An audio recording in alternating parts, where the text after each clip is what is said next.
Halo semuanya, selamat datang channel Autodiver. Akhirnya kami bisa merasakan langsung mobil ini, bisa juga melihat bagian dalamnya dari Toyota Agya generasi terbaru setelah sebelumnya diluncurkan beberapa waktu lalu dan belum bisa dilihat bagian dalamnya, belum bisa dilihat bagian mesinnya, dan tentu belum bisa di test drive. Dan di video kali ini kami akan fokus kepada bagaimana akomodasinya, kemudian bagaimana wujud interiornya, bagaimana ruang mesinnya, seperti apa penampakan mesinnya, dan juga bagaimana rasa impresi berkendara pertamanya. Ikuti terus video ini.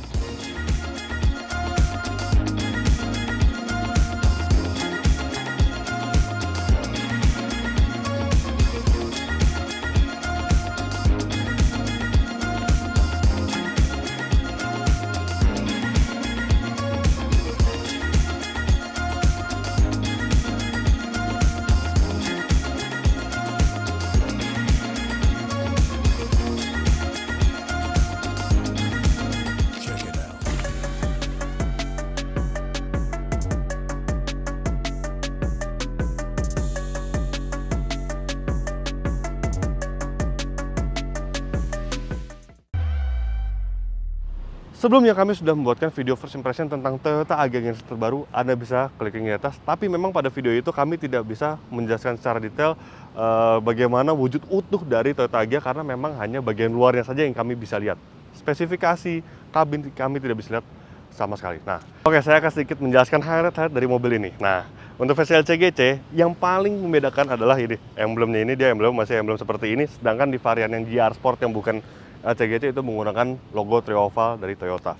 Kemudian lampu sudah LED.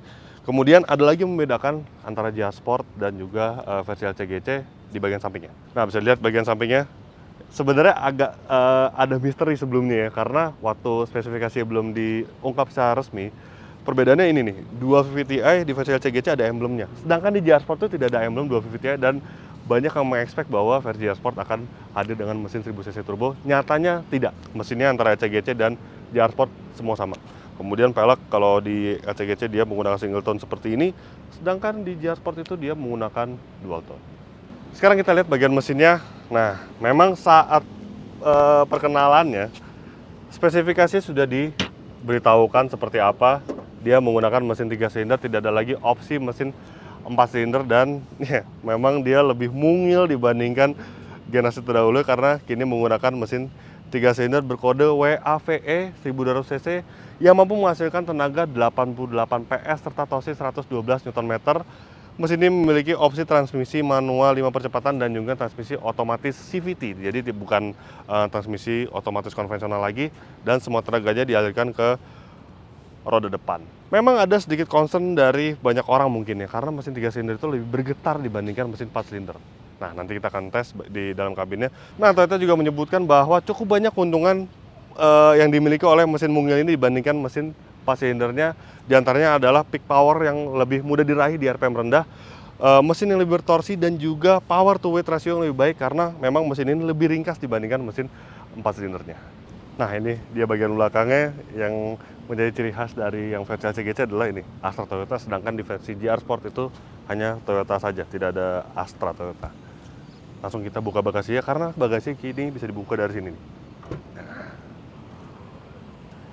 Wah, bagasinya sih rasanya ini lebih luas dibandingkan generasi terdahulu, tapi jika dibandingkan dengan pesaing utamanya yaitu Honda Brio, memang rasanya mirip-mirip sih. Ini cukup leluasa kini jika dibandingkan Brio generasi terdahulu dan juga Agya generasi terdahulu ya. Jadi sebagai kesimpulan, hatchback city car bergen LCGC ini kini mendapatkan ruang akomodasi yang baik dan juga volume bagasi yang bertambah. Kemudian lantai juga menjorok ke bagian dalam, jadi ini rasanya masih muat koper medium hingga 3 buah kali ya. Tuh, 2, 3 masih muat. Kemudian kita lihat untuk bagian ban serepnya. Nah, menarik ya, ban serepnya dia tidak menggunakan space saver tapi kaleng ban serep ini dengan profil 175/65 ring 14. Nah, ketika Anda ingin membawa barang yang besar dan bagasi tidak muat, nah Anda bisa melipat joknya. Caranya adalah ini nih, ada mekanisme pelipatan di sini. Tapi sayangnya memang untuk pelipatan bangku baris kedua ini tidak bisa dilakukan secara 60-40 ataupun 50-50. Jadi ya seperti ini. Dan dia tidak rata dengan lantai. Ya, tapi tidak apa-apa, ini tampaknya kalau dilipat pun dia kapasitasnya masih cukup luas dan lebih luas dibandingkan Agya generasi terdahulu.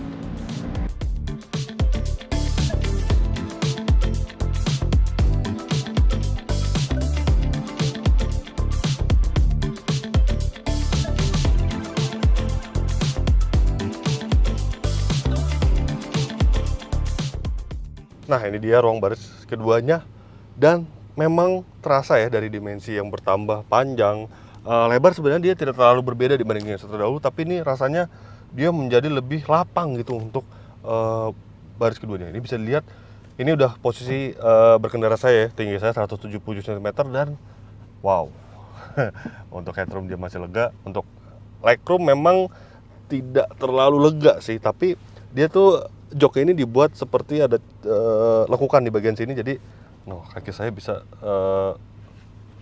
ada ruang lebih di bagian legroomnya. Kemudian untuk bagian kaki memang dia tidak terlalu terangkat dengan baik, tapi ini rasanya untuk lebar bangkunya ini dia lebih lega gitu dibandingkan generasi terdahulunya. Jadi kalau misalkan ini diisi 3 orang dewasa, rasanya itu lebih masuk akal jika dibandingkan versi lawas.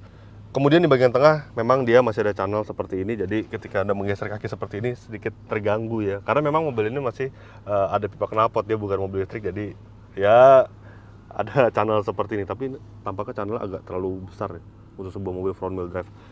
Lanjut, kemudian headrest dia ada 3 buah di bagian belakang seperti ini, dia tidak ada armrest, dan untuk pengaturan sandaran jok baris keduanya ini memang tidak bisa diatur, jadi hanya ada satu pengaturan saja seperti ini, dan rasanya memang agak sedikit tegak, memang tidak terlalu menyenangkan mungkin ketika Anda berlama-lama berada di baris keduanya ini. Kemudian sebagai kelengkapan tidak ada ventilasi AC, misalkan ini ada cup holder di bagian sini, di bagian tengahnya tidak ada USB slot. Kemudian untuk material sendiri ya tentu pasti keras semua, masih keras. Ya sudah, kita langsung ke balik lingkar kemudinya. Nah, kini saya sudah berada di balik lingkar kemudinya, dan bisa dilihat memang auranya itu memang perpaduan antara model-model Toyota lainnya ya, seperti misalkan Toyota Race dan juga Toyota Veloz. Tapi memang nih dashboardnya ini desainnya memang sedikit dibedakan, tapi ada mirip-mirip sedikit. Nah, instrumen kasarnya ini dia kalau untuk varian SCGC dia masih seperti ini, masih untuk tachometer jarum, dan untuk speedometernya jarum, tapi dia ada MID-nya, dan MID-nya bisa diatur di sini nih. Ada beberapa tampilan: average consumption bahan bakar, kemudian range, kemudian trip A, trip B seperti biasa, dan fuel consumption terkini ini bisa ditampilkan di sini. Sebenarnya cukup lengkap untuk informasi MID-nya. Kemudian untuk headunitnya seperti ini. Dia tidak terlalu besar untuk sebuah mobil modern, tapi rasanya ini masih cukup mumpuni. Bisa konektivitas Bluetooth, USB, tapi tampaknya ini belum bisa Apple CarPlay. Nah, kemudian untuk AC, AC sudah digital, tapi tidak bisa mengatur arah angin. Tapi nggak apa-apa karena ini merupakan peningkatan yang lumayan ya dari Agya yang terdahulu. Kemudian engine start stop dia sudah keyless tentunya. Kemudian di sini tempat penyimpanan, ada 2 buah cup holder, dan ada soket 12 volt di bagian sini, dan dia tidak ada USB slot, hanya ada di bagian head unit saja. Kemudian glove box, joknya seperti ini, bahannya fabric untuk varian ACGC ini, dan yang paling penting adalah varian ACGC dia joknya sudah ada headrestnya. Jadi bisa mengatur ketinggian headrest sesuka Anda, bagaimana postur tubuh Anda, dan jika Anda tahu fungsi headrest ini sebenarnya adalah untuk fungsi emergency. Nah, saya akan peragakan headrest itu sebenarnya penting loh. Nah, ketika Anda misalkan mengalami terbalik, amit-amit misalkan mobil terbalik, mengalami keadaan emergency, di balik dari headrest ini ada besi, dan ini gunanya untuk memecahkan kaca seperti ini. Nah, bayangkan jika mobil tidak ada headrest ya. Bagaimana jika dalam keadaan emergency tersebut Anda ingin memecahkan kaca, itu sulit tampaknya ya. Kemudian transmisi seperti ini, tampak polos ya, tapi dia ada mode sportnya, dan menarik ya, mobil ini sudah pedal shift.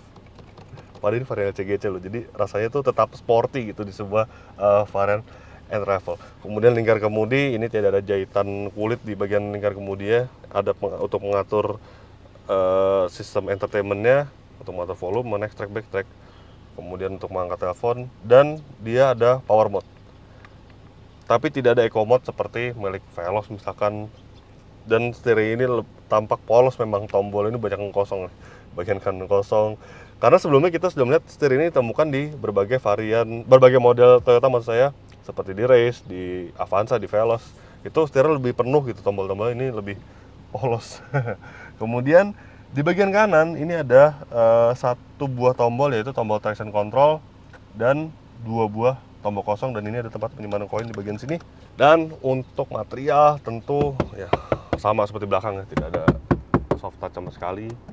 Tapi ini ada aksen pemanis seperti ini, aksen silver. Ini sedikit aksen pemanis. Kemudian untuk posisi berkendara, setirnya bisa diatur secara tilt saja, belum bisa teleskopik. Lantas untuk bangku bisa diatur maju mundur, dan sandaran bisa diatur secara manual tentunya, dan belum bisa diatur untuk ketinggiannya. Tapi secara overall ya better sih dibandingkan versi lawas. Ini posisi berkendara meski dia tidak ada teleskopik dan tidak ada pengaturan tinggi rendah jok.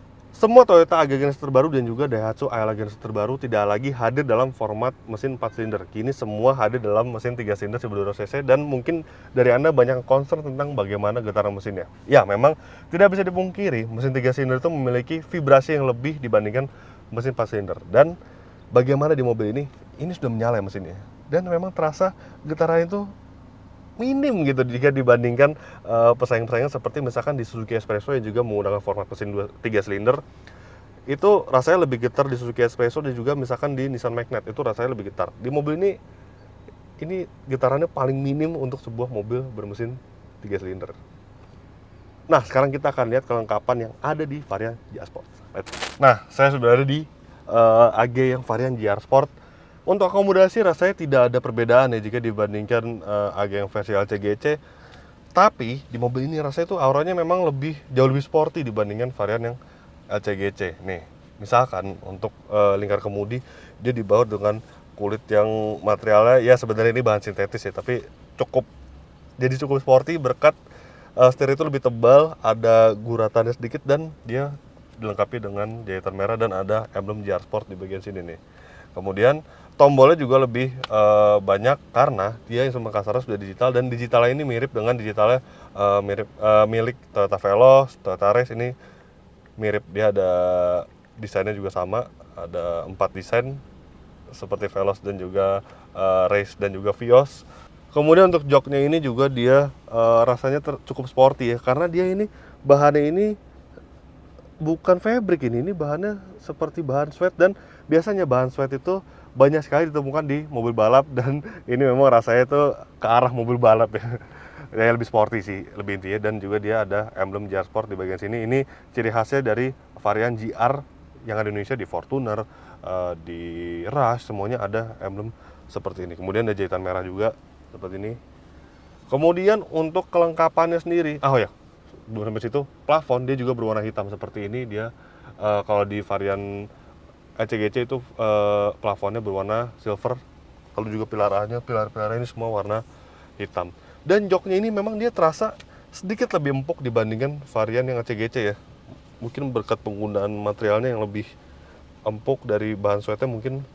Jadi rasanya itu lebih menyenangkan gitu duduk di varian GR Sport ini dibandingkan varian LCGC. Padahal untuk pengaturan jok segala macam itu tidak ada perbedaan. Pengaturan setir juga sama aja, dia tidak teleskopik dan tidak ada head adjuster juga. Kemudian untuk lengkapannya, nah head unit ini dia layar lebih besar, memang ini mirip dengan Toyota Race. Kemudian untuk lain-lainnya sih nggak ada perbedaan yang signifikan ya. AC dia masih digital juga, dia bisa diatur angin dan juga dinginnya satu zona saja, tapi dia tidak ada pengatur arah angin, jadi hanya ada satu arah angin saja. Kemudian dia ada wire charging untuk varian GR Sport di bagian sini, dan masih ada soket 12 volt, dan tidak ada USB slot yang berdiri secara independen, jadi hanya ada di head unitnya saja. Kemudian handbrake juga masih manual sama dengan varian LCGC, tapi transmisi ini shift knob lebih menarik, ada AC pemanis di sini, dan juga ada jahitan benang merah, jadi terlihat lebih sporty. Kemudian untuk varian GR Sport juga hadir dengan aksesoris-aksesoris, diantaranya karpet GR Sport dan juga skid plate GR Sport. Oke, langsung saja kita jalankan mobil ini. Sekarang saya berada di Toyota Driving Experience di Sunter, Jakarta Utara. Kita akan tes bagaimana rasa berkendara pertama dari Toyota Agya ini di lintasan tertutup. Dan di TDE ini cukup banyak sebenarnya obstacle-obstacle, ada jalanan naik, menurun, dan juga ada track slalom. Langsung saja, let's go.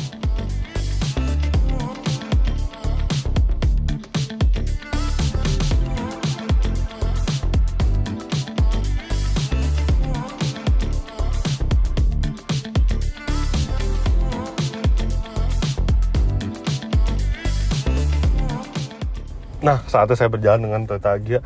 Ini saya pakai yang GR Sport, tapi entah kenapa di bagian belakang tuh agak berisik bunyi bagasinya. Kayak terus rasanya itu emang lebih getar dibandingkan yang varian LCGC gitu. Nggak tahu kenapa ya, semoga ini tidak terjadi di unit produksi massal ya. Nah, ini di speed bump kita akan tes. Kalau yang GR Sport memang Toyota menyebutkan ada settingan suspensi yang berbeda. Jadi dia dibuat lebih rigid, dibuat lebih sporty gitu karakternya dibandingkan varian yang LCGC.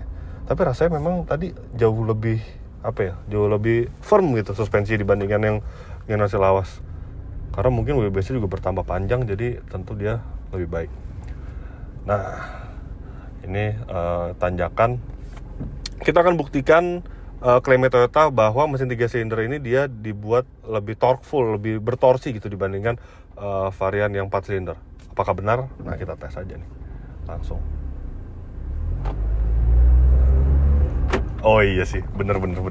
Dia emang lebih effortless gitu kita ketika menanjak dibandingkan mesin yang 1200 cc 4 silinder, karena memang grafiknya itu dia lebih bermain di RPM putaran bawah dibandingkan putaran atas.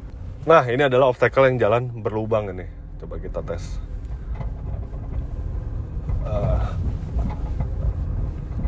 Ya, rasanya sih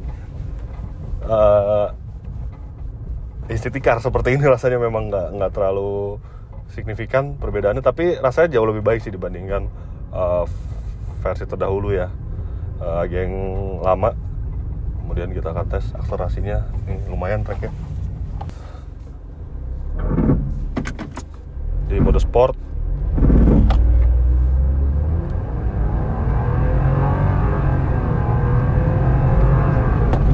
Iya loh, rasanya tuh lebih lebih instan gitu, lebih bertorsi memang 3 silinder ini. Oke. Dan obstacle yang terakhir adalah zigzag. Nah, kita akan tes bagaimana handling dari mobil ini. Tuh, enak loh, lincah loh.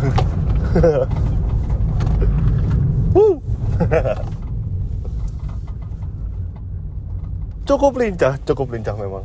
Tapi memang ya kita belum tahu ya apakah ada perbedaan dibandingkan yang varian LCGC, karena ya klaim Toyota sih menyebutkan bahwa itu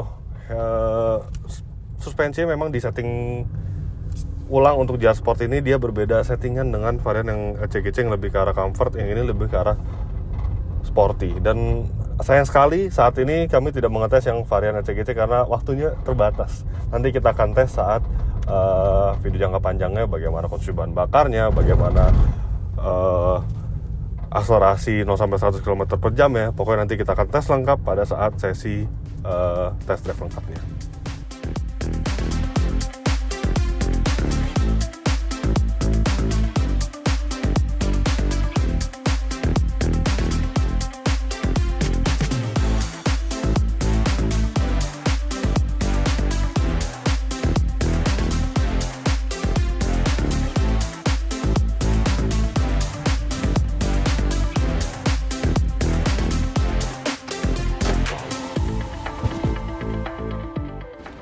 Ya, sebagai kesimpulan memang Toyota Agya generasi terbaru ini membawa cukup banyak perubahan. Desain dia makin sporty, makin keren, makin catchy. Yang paling penting adalah akomodasi dia jauh lebih baik, dan kini dia tersedia 2 varian, yaitu versi LCGC dan non-LCGC. Jadi apakah dia akan mengikuti kesuksesan dari rivalnya yaitu Honda Brio? Kita lihat saja nanti. Kemudian mesin juga dia berubah, tapi klaim dari Toyota bisa akan kami rasakan sepenuhnya pada saat nanti review jangka panjang ya. Jadi sekian dulu video first drive kami terhadap Toyota Agya Genesis terbaru. Klik jangan lupa video ini dan subscribe dan belum, dan jangan lupa juga untuk isi kolom komentar di bawah. Main-main juga ke website kami di www.autodriver.com, dan jangan lupa juga untuk download aplikasi kami di Google Play Store. Terima kasih sudah menyaksikan video ini dan sampai jumpa di video-video kami selanjutnya. Bye bye.